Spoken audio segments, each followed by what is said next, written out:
Top story today is House Judiciary Chairman Jerry Nadler preparing to subpoena Attorney General Bill Barr for his testimony. According to a letter Nadler sent Barr, Barr will be expected to testify on July 2nd.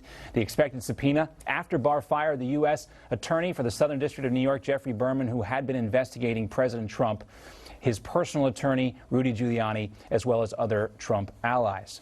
Nadler was also repeatedly called on Barr, to testify before the Judiciary Committee before, in regards to the Justice Department's handling of several criminal cases involving former advisors to President Trump. Here's what he had to say on Sunday about Barr and impeachment. No, I don't think calls for his impeachment are premature, any more than calls for the president's impeachment were premature. But they are a waste of time at this point because we know that we have a corrupt Republican majority in the Senate, which will not consider an impeachment no matter what the evidence and no matter what the facts.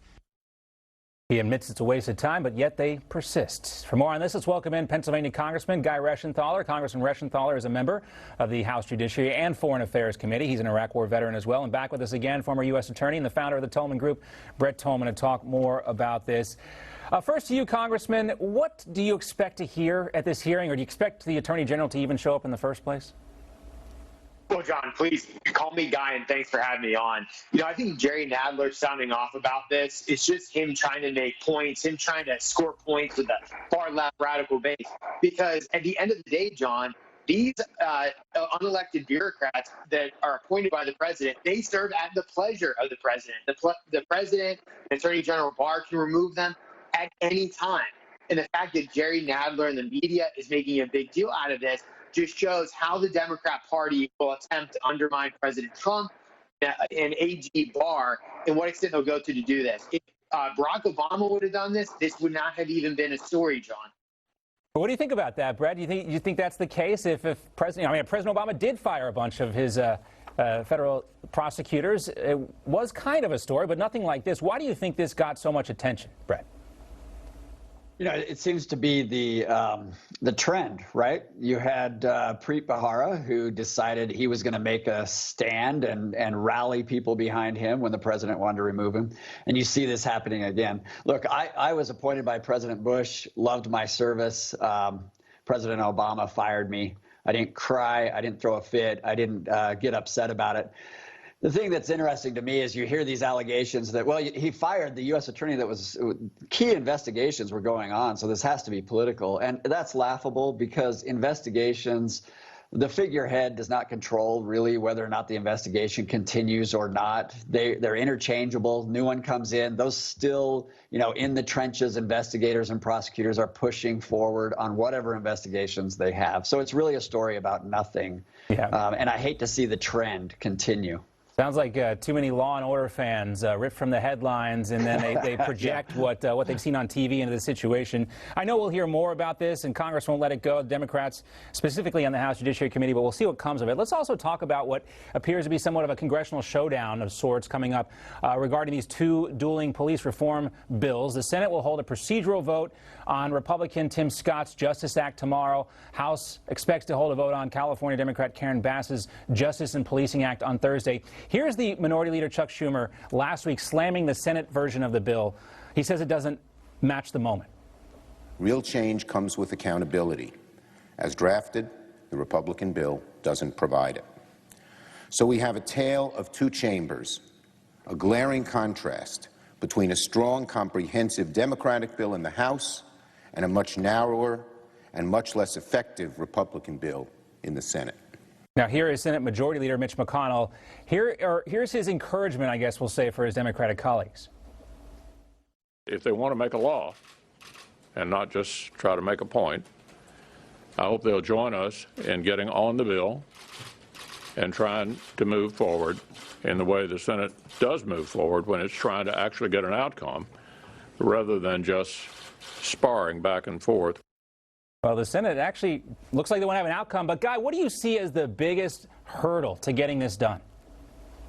Well, the biggest hurdle is the fact that the Democrats are still trying to they're trying to appease their far left radical base, right? So Tim Scott, Senator Tim Scott, he's a good friend of mine. He's got a really good bill. And this bill would bring in accountability. It would make it easier to terminate bad police officers. It would bring more transparency to police departments, give funding for body cams, etc. And you have much more training, especially de-escalation training, and you'd have funds that are necessary for mental health issues that are unfortunately very high in our police department. That's our police departments, rather. So that's a bill that can get done. It's a very solid bill, well thought out. The Democrats, though, can't help themselves. They want to appease this far left radical base that wants to defund and dismantle police departments. The Democrat bill would also rip away sovereign immunity or qualified immunity from police, which would make it very hard to recruit good police officers. So at the end of the day, Tim Scott has a really good bill. It would have police engage in their communities, which would be good. Crime rates would go down. The Democrat bill, though, would keep police in their cars. They wouldn't police, and you're going to have crime rates go up. Let's talk a little bit more about this issue of qualified immunity. Brett and I have been focused on this specifically. And, you know, if you looked at some of the comments specifically from Supreme Court Justice Clarence Thomas on this issue, actually agreeing with Sonia Sotomayor on the fact that this needs to be addressed. Maybe this bill isn't the right place to do it because we can't federalize a police force in this country. That's not how it works here. But the fact, Brett, that this has not been a piece of legislature, it hasn't actually been a bill. It's been basically input into the law as common law.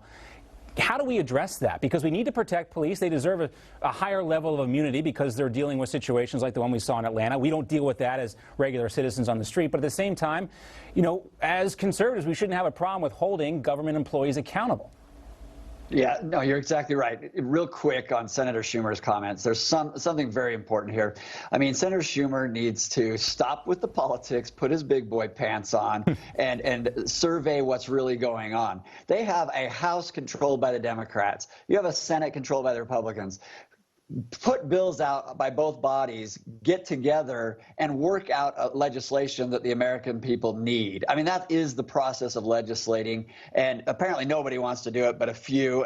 Guy's one of them, some of the others are, but it's frustrating for the rest of us. Right. With respect to qualified immunity, I'm going to tell you, I have read and been trying to help several Republican, lawmakers bridge that gap and find that balance.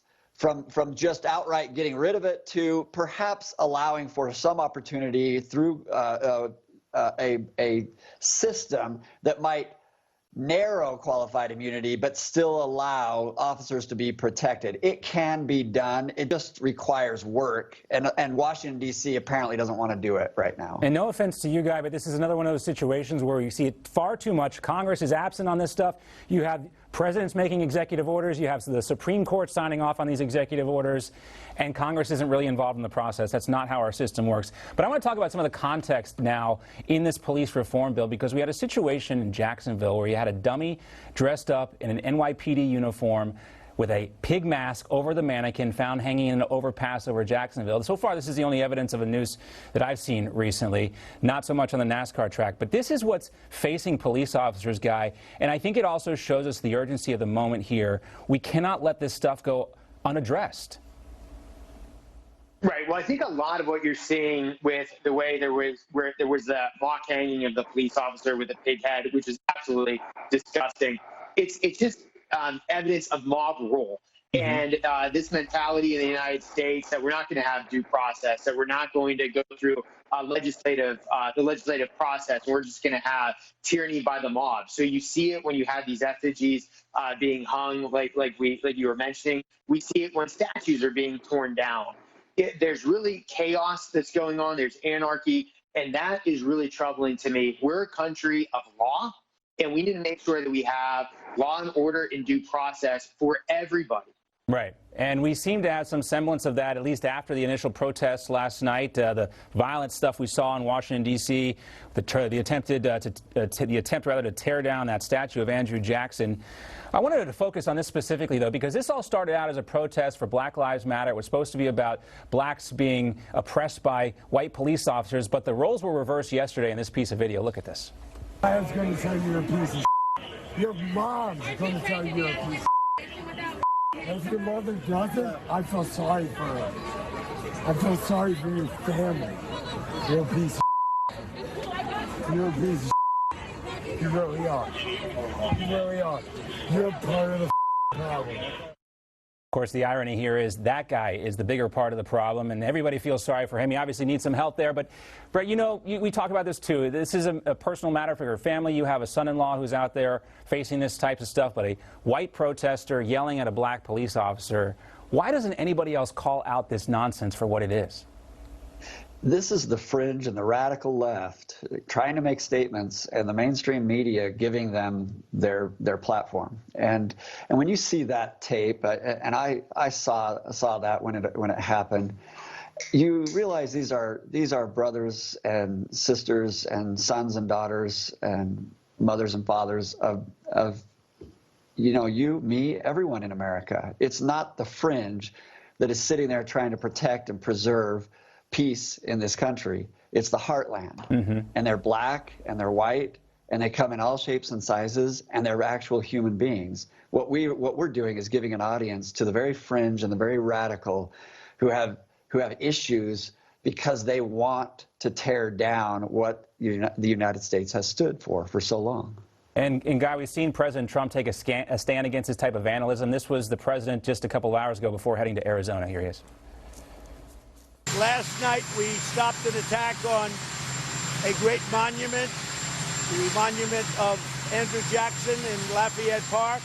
We are looking at long-term jail sentences for these vandals and these hoodlums and these anarchists and agitators.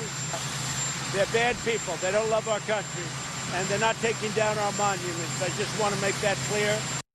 So long-term jail sentences, Guy, what would that look like? I mean, do you favor this? Is this going to actually happen? Well, I favor these individuals that are tearing down statues and memorials to be prosecuted to the fullest extent of the law. And what the president is referring to is the Veterans Memorialization Preservation Act, which has a maximum penalty of 10 years in jail. So I think that it's time that we start to actually go after those that are defacing these monuments, that are tearing down the statues and prosecuting them. And if it's a 10-year maximum sentence, then prosecutors should go after the full sentence of 10 years. But I just need to say this. You can have the position that some of these statues should be removed. Sure. That's your opinion, but they should be removed through the democratic process. Call a vote, go to the right? City council, have a vote. The fact that there's these mobs that are ripping these statues down is, again, going back to this mob mentality, this tyranny. We've got law and order, and that must be preserved. And those that go out of their way to vandalize World War II memorials, those that are pulling down statues, U.S. Grant, the man that defeated the Confederacy. We see George Washington's statue from Portland here on the screen right now with his head chopped off, yes. Genocidal Colonia spray painted on there. Brett, you can clearly make a case some of these Confederate monuments need to come down, or all of them need to come down, but just like you were saying with Guy, take a vote, right? Don't do this and don't, give in to the mob rule. Some of these local officials are doing that. I got pressure when I was a young federal prosecutor to prosecute a couple of guys who destroyed a park bench in a national park.